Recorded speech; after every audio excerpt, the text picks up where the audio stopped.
No Palácio Piratini, a arte não apenas adorna, mas também conta uma história. Em 2 tempos distintos, esculturas e murais foram escolhidos para representar o espírito de um estado. Nas fachadas, a pedra esculpida traduz a força de uma tradição que busca permanência. Nos interiores, os murais revelam um novo imaginário social, vibrante e simbólico. Entre a criação dos artistas e o projeto político, o edifício se transforma em manifesto visual de sua época, onde arte, memória e identidade se entrelaçam.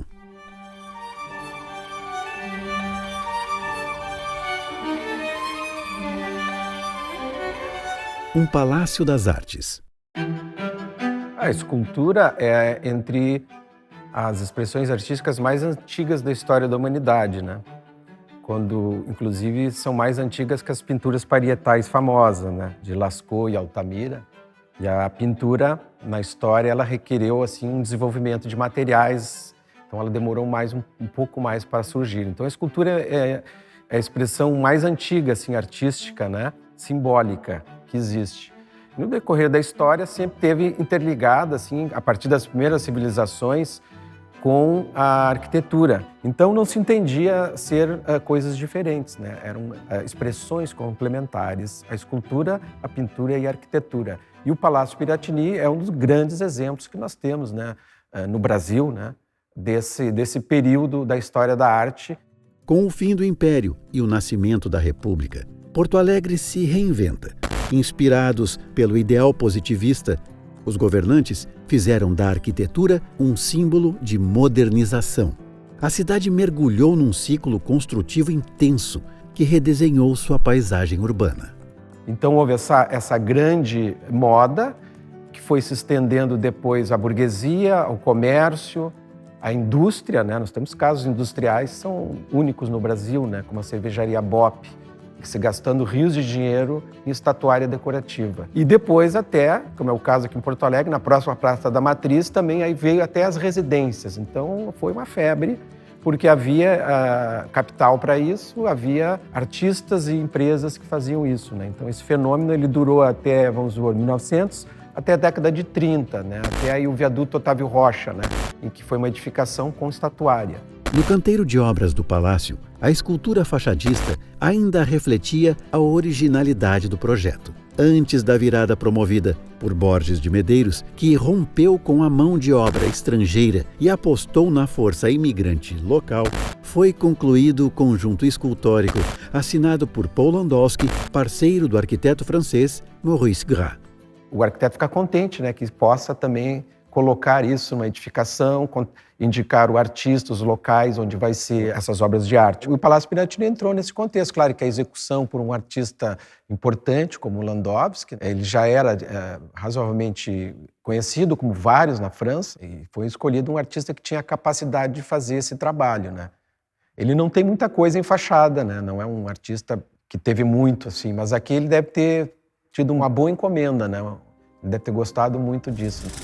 Paul Landowski nasceu em Paris em 1875. Órfão aos 7 anos, encontrou na arte um caminho de expressão. Estudou na Academia Julian e mais tarde na tradicional Academia de Belas Artes, onde lapidou sua técnica e conquistou o prestigiado Grande Prêmio de Roma. Seu estilo, marcado pela modernidade realista e pelo espírito Art Déco, atravessou fronteiras. Em 1910, a convite do arquiteto Maurice Gras, colaborou na ornamentação do Palácio Piratini. Décadas depois, assinou sua obra mais célebre, também em solo brasileiro, a estátua do Cristo Redentor, no Rio de Janeiro. Aqui no Palácio Piratini a gente tem todo esse conjunto de esculturas que também fazem parte de uma narrativa de um período específico quando foi encomendada, né? Então a gente tem ali na frente aquelas 2 grandes alegorias da agricultura e da indústria, então fazendo justamente essa referência a suportes econômicos que eram importantes naquele período. Por mais que não fosse uma comunicação muito direta, ela estava ali através da arte, como a gente tem em vários prédios aqui de Porto Alegre. E vinha bem dentro do espírito das alegorias desses edifícios, né, com objetivos comerciais, políticos. Antes de ocupar seu lugar definitivo nas fachadas do palácio, cada escultura atravessou um longo percurso. Por trás da imponência da forma, havia um sistema bem articulado, feito de oficinas, técnicas e rotas transatlânticas. De ateliês europeus a portos distantes, o caminho da obra era traçado com planejamento. Obras que cruzaram o oceano para encontrar morada no Rio Grande do Sul. Então, essas esculturas todas eram feitas em ateliês, com modelo, tudo como manda a academia, né? Acabado e depois instalado e com os acabamentos nas fachadas. Então era tudo muito normal, essa é uma indústria que sempre existiu. O próprio Cristo Redentor também foi projetado pelo Polandowski a partir de uma maquete, fez os desenhos e foi executado uma parte da cabeça e depois executado o restante aqui, porque tem o projeto. No caso do Palácio Piratini, fácil para a época, porque havia os artistas e a própria indústria artística. É feito isso em ateliê, feito a partir de modelos. Provavelmente o Landowski pode ter usado ou não o modelo, a pessoa, né? Mas depois ele faz o acabamento em escalas, em tamanho, até chegar no tamanho certo. Essas estátuas que tem na fachada, elas tiveram um acabamento do mesmo tamanho, né, para que possa ser copiado para a pedra, né, através de técnicas estatuárias, escultóricas milenares, né, do modelo para o material em pedra. Então, como tem a dimensão, é feito em partes, né? Essas partes são encaixadas perfeitamente. Se encaixota e se traz para cá, se monta, né? Porque era tudo feito com muita capacidade técnica. Na verdade, não tem maiores dificuldades, porque era uma indústria perfeitamente como hoje, uma indústria tecnológica e em plena atividade. Décadas se passaram e o tempo, que impôs cortes e adaptações ao projeto original do palácio, agora abre espaço para outra forma de arte. Estamos nos anos 50 e as paredes passam a contar uma nova história com a encomenda de murais para os principais salões do Piratini.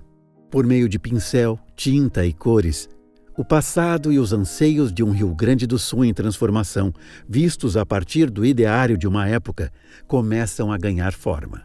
Quando a gente trabalha com análise de pinturas, principalmente essas que ficam dentro de sedes dos governos, em palácios governamentais, a gente sempre vai pensar que papel ela está cumprindo nesses espaços. Então, na maior parte das vezes, essas pinturas cumprem uma função de apresentar uma história ao visitante que chega. Então, aqui nos diversos salões que a gente vai entrar, a gente vai ver que existe uma narrativa histórica. E não é qualquer narrativa histórica, é uma narrativa que foi selecionada por um governo num determinado período e que tem a funcionalidade, então, de divulgar uma versão da história que é justamente selecionada e cuidadosamente selecionada, né, para que sirva, então, de referência histórica daquele estado. Porque, querendo ou não, estamos dentro de um palácio do governo, que o governo ele vai lançar uma espécie de um edital, fazendo uma chamada para que artistas apresentassem projetos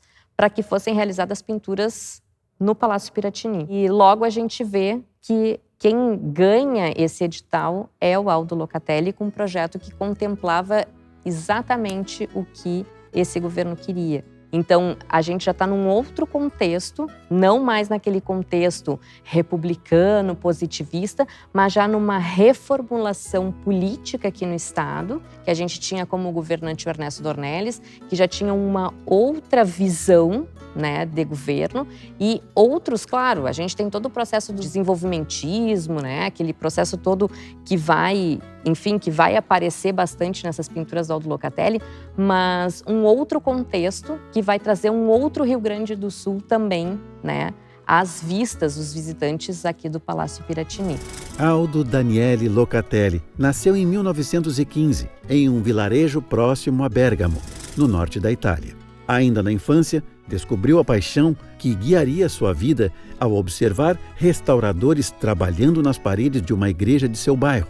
Aos 16 anos, iniciou seus estudos na Escola de Arte Aplicada à Indústria Andrea Fantoni, onde deu seus primeiros passos na arte da decoração.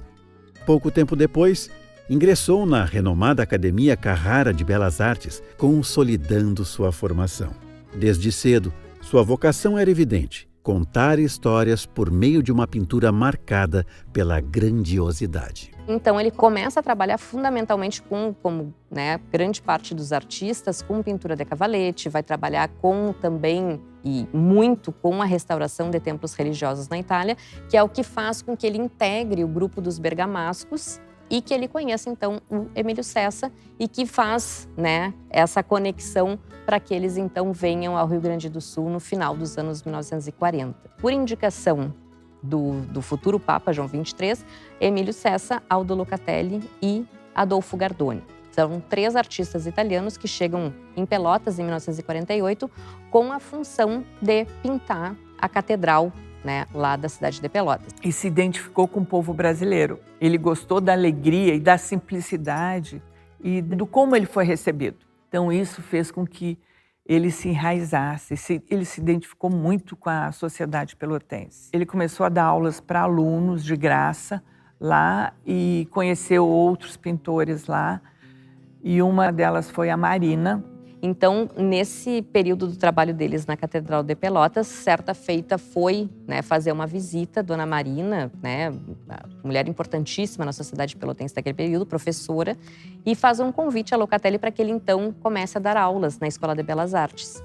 E ele então começa a dar aula e ali me parece ser o início dessa relação toda que Locatelli vai ter com o Rio Grande do Sul. Veio para cá, mas aqui ele sentiu que ele poderia crescer mais como pintor, como artista. Ele poderia dar mais aqui do que lá na Itália. Porque aqui ele vai começar a dar aula, logo vem a Mercedes, esposa dele da Itália, logo nascem os filhos aqui no Rio Grande do Sul e logo também aparece o convite do governo do estado para que ele venha então a Porto Alegre para fazer as pinturas murais do Palácio Piratini. Uma encomenda onde ele deveria então executar murais que contassem nada mais, nada menos do que toda a história do Rio Grande do Sul. Um estado que há 3 anos ele nem sabia que existia.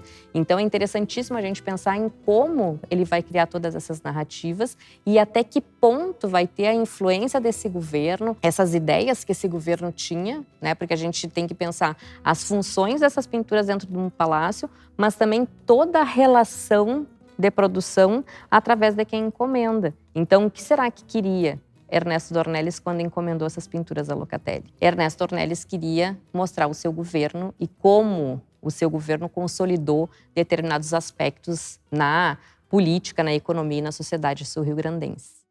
Então, tudo que ele teve, ele ganhou aqui. Então, ele era muito grato para isso. Então, ele se naturalizou porque ele amava, literalmente. Então, aqui ele se descobriu. Ele descobriu, acho que um artista que ele esperava ser na Europa, que lá ele é na Itália, que na comunidade dele ele já era reconhecido, tanto que ele foi recomendado para vir para cá, já era respeitado, mas aqui eu acho que ele chegou como se fosse uma criança e que eu posso crescer. Esculturas, murais e ornamentos não estão no Palácio Piratini por acaso. Cada detalhe que hoje repousa nas paredes e tetos revela um projeto maior, o de integrar beleza e poder, história e identidade. Mais do que sede de governo, ele é também reflexo de várias épocas e um testemunho vivo da cultura, da trajetória e dos valores que moldaram o povo gaúcho. No próximo episódio. É essa coisa que a gente acabou, homens mais modernos, conhecendo esse lado da casa de correção e se esquecendo do outro lado, que foi a mais modelar prisão que existiu na história do Brasil.